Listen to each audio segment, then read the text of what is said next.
નમસ્કાર દર્શક મિત્રો, એસડી ન્યૂઝ ગુજરાતી ચેનલ પર આપનું સ્વાગત છે. હું આપની સાથે વૈશાલી પોબારુ કરીશું નજર આજના સમાચાર પર. ભરૂચથી અત્યારના સૌથી મોટા અને મહત્વના સમાચાર સામે આવ્યા છે. સરદાર સરોવર ડેમમાંથી હાલ 3.45 લાખ ક્યુસેકથી પણ વધુ પાણી છોડવામાં આવી રહ્યું છે.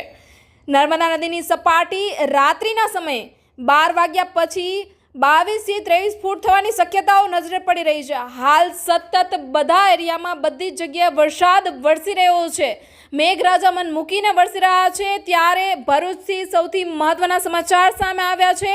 સરદાર સરોવર ડેમમાંથી હાલ 3.45 લાખ ક્યુસેકથી વધુ પાણી છોડવામાં આવી રહ્યું છે.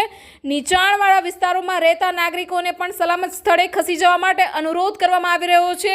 તેમજ સ્થળાંતર સમયે તંત્રને સહયોગ કરવા પણ વિનંતીઓ કરવામાં આવી રહી છે. રિપોર્ટર જયેશ પ્રજાપતિ સાથે ભરૂચથી અત્યારના સૌથી મોટા સમાચાર અમે આપને પહોંચાડી રહ્યા છીએ એસડી ન્યૂઝ ગુજરાતી પર. સરદાર સરોવર ડેમમાંથી હાલ 3.45 લાખ ક્યુસેકથી વધુ પાણી છોડવામાં આવી રહ્યું છે. નર્મદા નદીની સપાટી રાત્રિના સમયગાળા દરમિયાન એટલે કે 12 વાગ્યા પછીના સમયગાળા દરમિયાન 22 થી 23 ફૂટ થવાની શક્યતાઓ નજરે જણાઈ રહી છે. હાલ સતત વરસાદ વરસી રહ્યો છે.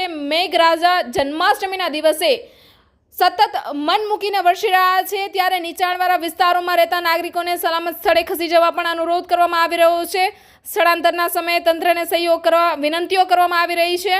અને નર્મદા નદીની સપાટી રાત્રે 12 વાગ્યા પછી 22 થી 23 ફૂટ થવાની શક્યતાઓ છે. ત્યારે હાલ સરદાર સરોવર ડેમમાંથી 3.45 લાખ ક્યુસેકથી વધુ પાણી છોડવામાં આવી રહ્યું છે.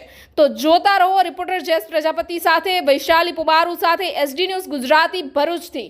લાઇક કરો, શેર કરો, સબસ્ક્રાઇબ કરો એસડી ન્યૂઝ ગુજરાતી ચેનલને.